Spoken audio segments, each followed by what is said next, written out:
ရားကကျမတို့အသက်တာထဲမှာအလုပ်လုပ်ပြီးတော့ပြောင်းလဲနိုင်ဖို့ရဲ့အတွက်လမ်းပြနိုင်ဖို့ရဲ့အတွက်ဝိညာဉ်တော်ဘုရားနဲ့အသက်ရှင်နိုင်တဲ့အသက်တာဖြစ်ဖို့ရဲ့အတွက်အခုနကကျမတို့အစကတည်းကနေစပြီးတော့ပြောသွားတယ် responsibility ကျမတို့ယုံကြည်သူလွတ်တော်လိုက်တဲ့နောက်လိုက်တဲ့သူတူအနေနဲ့ကျမတို့ဘက်ကနေလှုပ်ဆောင်ရမယ့်အရာတွေရှိတယ်ဒီထဲမှာခုနကကျမတို့ဖတ်သွားပြီး24နဲ့25မှာကျမတို့ဖတ်ပြီးသွားပြီပေါ့နော်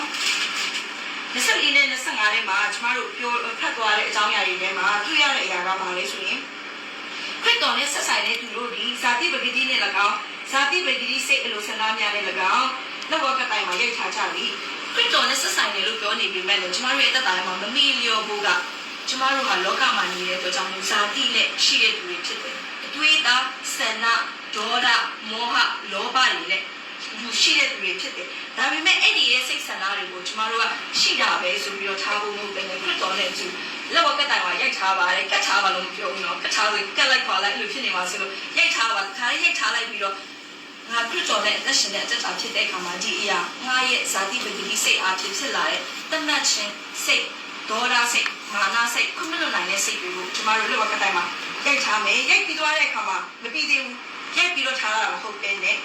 ငါတို့ဒီဝိညာဉ်ပဂတိဖြစ်တဲ့အတွက်ကြောင့်ကျမတို့ရဲ့အသက်တာထဲမှာဇာတိတစ်ခုပဲရှိနေတာမဟုတ်ဘူးဝိညာဉ်တော်အဖြစ်အသက်ရှင်တဲ့အသက်တာဖြစ်တဲ့အတွက်ကြောင့်ဝိညာဉ်တော်ဖျားနဲ့အသက်ရှင်တဲ့အသက်တာဖြစ်တဲ့အတွက်ကြောင့်ဇာတိနဲ့ဝိညာဉ်ပဂတိရှိတယ်ဒီဝိညာဉ်ပဂတိကြောင့်အသက်ရှင်နေဒီဝိညာဉ်တော်အဖြစ်အသက်ရှင်တဲ့ကျမတို့ရဲ့အသက်တာဖြစ်တယ်ဆိုရင်ဝိညာဉ်ပဂတိအတိုင်းချင်းကြတော့ဝိညာဉ်ပဂတိအတိုင်းခုနကကျမတို့အရှိမဖတ်သွားပြီးပြီဝိညာဉ်ပဂတိအတိုင်းကျမတို့ကျင့်ဆောင်ဖို့ရအတွက်လိုအပ်တယ်ဒါဆိုရင်ဘယ်လိုကျင့်လဲချစ်ချင်းဝမ်းမြောက်ခြင်းညီသက်ခြင်းခရစ်တော်ထံမှလာတဲ့အရာတွေကိုနေ့စဉ်တိုင်းရရှိနိုင်ဖို့ရအတွက်ချစ်ချင်းဝမ်းမြောက်ခြင်းညီသက်ခြင်းရရှိဖို့အတွက်ခရစ်တော်နဲ့အစဉ်နဲ့မိတ္တဟာယဖွဲ့ဖို့ရအတွက်လိုအပ်တယ်သရှင်တော်ဝိညာဉ်တော်ဘုရားကိုနေရာပေးနိုင်ဖို့ရအတွက်နေ့စဉ်တိုင်းမှာမိုးလင်းလာတဲ့ကျမတို့ရဲ့ဆန္ဒကျမတို့ရဲ့အလုပ်ကျမတို့ရဲ့မိသားစုအရေးအရာတွေကိုပဲနမတစ်ထားတာမဟုတ်ဘဲနဲ့သရှင်တော်ဝိညာဉ်တော်ဘုရားနဲ့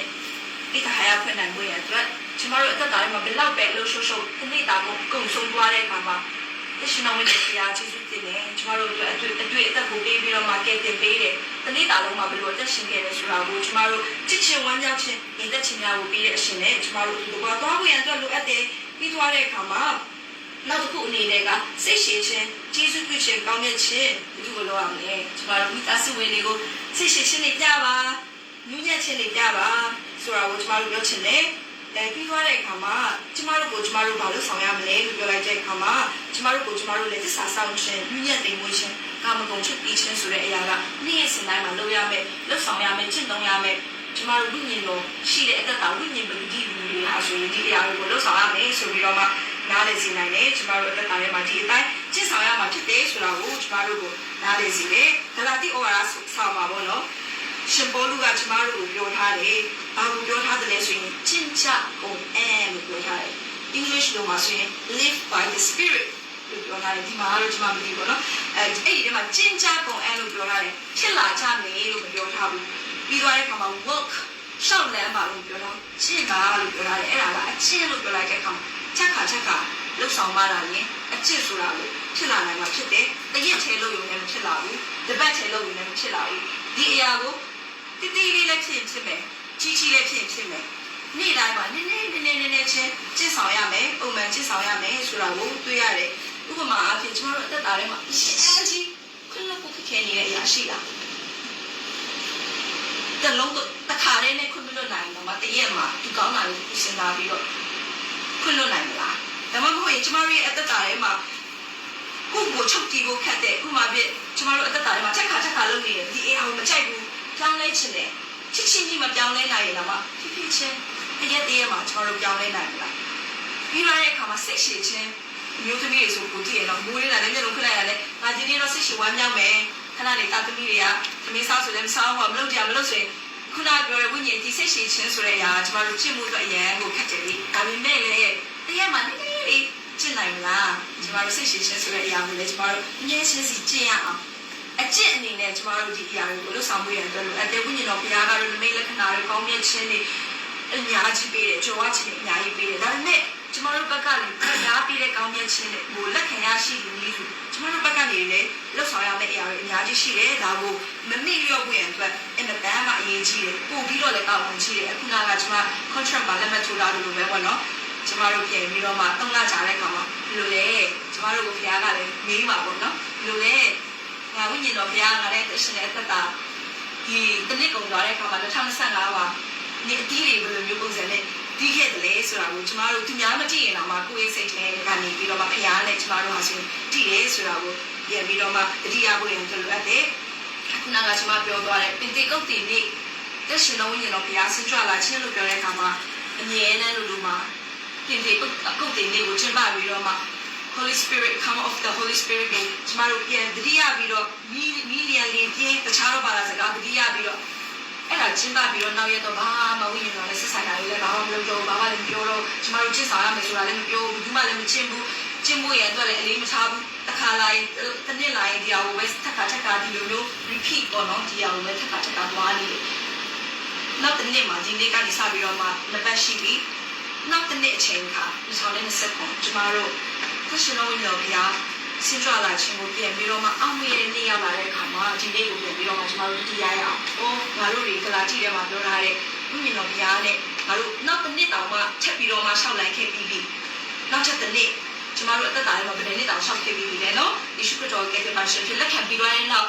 ကျမတို့အသက်တာထဲမှာလက်ခံရယုံကြည်ရှောက်လိုက်ခဲ့ပြီးတဲ့အသက်တာထဲမှာနေ့တည်အများကြီးရှိလာပြီဒီထဲကနောက်ထပ်တစ်နှစ်မှာကျမတို့ဘယ်လိုမျိုးပုံစံနဲ့အသက်ရှင်ခဲ့တယ်လဲကျမတို့ဘာသာစကားပြောနိုင်ခြင်းခြားတော့ဘာသာစကားကိုပြောနိုင်ခြင်းထက်ခက်ခဲနေတဲ့ချိန်မှာဒီတရားကိုချစ်ဖို့တက်ခက်ခဲနေတဲ့အခါအချိန်မှာရှင်းနိုင်ခြင်းဟာဆိုပို့ပြီးတော့မှကြီးမားတဲ့နမိတ်လက္ခဏာဖြစ်တယ်ဆိုတာကိုတတိယဝိညာဉ်အတွက်အရေးကြီးတယ်ဒီအတွက်ကြောင့်မလို့ကျမတို့ရဲ့အသက်တာထဲမှာပေါ့နော်မြေအောင်ကြည့်ဖို့ဒီမှာရှိတဲ့သူတွေစီမာပေါ့ကျမကတပတ်အတူလာနေတယ်ဆိုရင်အဲ့ဒီအနေနဲ့တပတ်နေမယ်ဆိုရင်အဲ့ဒီအရှင်ကဘယ်လိုစိတ်ပေါ်ထားရှိတယ်ဘယ်လိုနေတယ်လဲဆိုတော့မြင်နိုင်မလားကျမတို့ရဲ့အသက်ရှင်ခြင်းဒါမှမဟုတ်တပတ်မဟုတ်ဘဲနဲ့တလားဆိုရင်ပို့ပြီးတော့မှမြင်နိုင်မလားနော်ပို့ပြီးတော့ဖြစ်လာမလားဒါကြောင့်ကျမတို့အနီးနားမှာရှိတဲ့တခြားသူတွေဟုတ်မယ်လေကိုယ့်ရဲ့တာသမီတွေကိုယ့်ရဲ့ခင်မောတွေကျမတို့ရဲ့မိတ်ဆွေတွေပြီးသွားတဲ့အခါမှာအနီးနားမှာရှိနေတဲ့သူတွေကလည်းကျမတို့ဟာဆိုရင်ဒီဝိညာဉ်တော်ဘုရားနဲ့အသက်ရှင်နေတဲ့သူတွေဖြစ်တယ်ဆိုတာကိုကျမတို့ရဲ့အသက်တာကိုကြည့်ရှင်အားဖြင့်သူတို့တွေမြင်နိုင်တဲ့သူတွေဖြစ်မလားဒါမှမဟုတ်ရင်လည်းကျမတို့ရဲ့အသက်တာထဲမှာသူများကကြည့်ပြီးတော့အိုးသူကတော့ဒီနေ့မှာတော့အတီးတီးမှာပေါ့သူအတီးတီးတာကိုဆက်ပြီးတော့မှစောင့်ကြရအောင်သူတစ်ပါးကပေါင်းတင်ပေးနေပြီးတော့မှကိုတိုင်းမပေါင်းတင်မဲနဲ့မချစ်ဆောင်မဲနဲ့သူများဥပမာအဖြစ်ဖျားဆောင်လာတရားစီရင်နာထောင်နဲ့တွားတယ်ကိုတိုင်းမချစ်ဆောင်ဘူးဆိုရင်အပြင်ကပင်ချုံပြီးတော့မှအတီးမတီးနိုင်မဲနဲ့အမြဲတမ်းဒီလိုဖြစ်နေတယ်ဆိုတာကိုကျမတို့ပြန်ပြီးတော့မှတွေ့ရတယ်ဒီအတွက်ကြောင့်မလို့ပြန်ပြီးတော့မှနောက်ဆုံးအနေနဲ့ဒီအားရမယ့်အရာကတော့မတ်တဲ့ခန်းကြီးခုနှစ်အခန်းငယ်16-18အတူတူအကြရအောင်安息的主，安光明的天庭，天父一心设立大